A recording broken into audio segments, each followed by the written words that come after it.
'Twas the night before Christmas, when all through the house not a creature was stirring, not even a mouse. The stockings were hung by the chimney with care, in hopes that St. Nicholas soon would be there. The children were nestled all snug in their beds, while visions of sugar plums danced in their heads. And Mama in her kerchief and I in my cap had just settled down for a long winter's nap, when out on the lawn there arose such a clatter, I sprang from the bed to see what was the matter.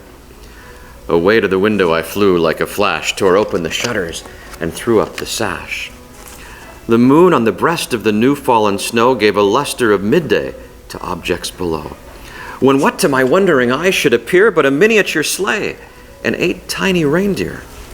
With a little old driver so lively and quick, I knew in a moment it must be St. Nick. More rapid than eagles his coursers they came, and he whistled and shouted and called them by name. Now Dasher, now Dancer, now Prancer and Vixen, on Comet, on Cupid, on Donder and Blitzen, to the top of the porch, to the top of the wall, now dash away, dash away, dash away all.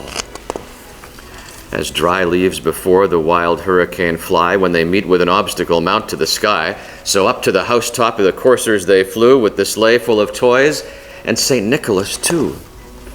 And then in a twinkling I heard on the roof the prancing and pawing of each little hoof.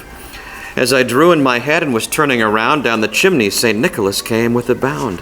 He was dressed all in fur from his head to his foot, and his clothes were all tarnished with ashes and soot. A bundle of toys he had flung on his back, and he looked like a peddler just opening his pack. His eyes, how they twinkled, his dimples, how merry. His cheeks were like roses, his nose like a cherry.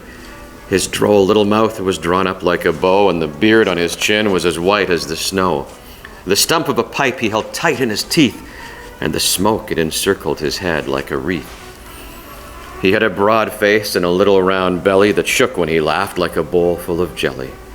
He was chubby and plump, a right jolly old elf, and I laughed when I saw him in spite of myself. A wink of his eye and a twist of his head soon gave me to know I had nothing to dread. He spoke not a word, but went straight to his work, and filled all the stockings, then turned with a jerk. And laying a finger aside of his nose and giving a nod, up the chimney he rose. He sprang to his sleigh, to his team, gave a whistle, and away they all flew like the down of a thistle.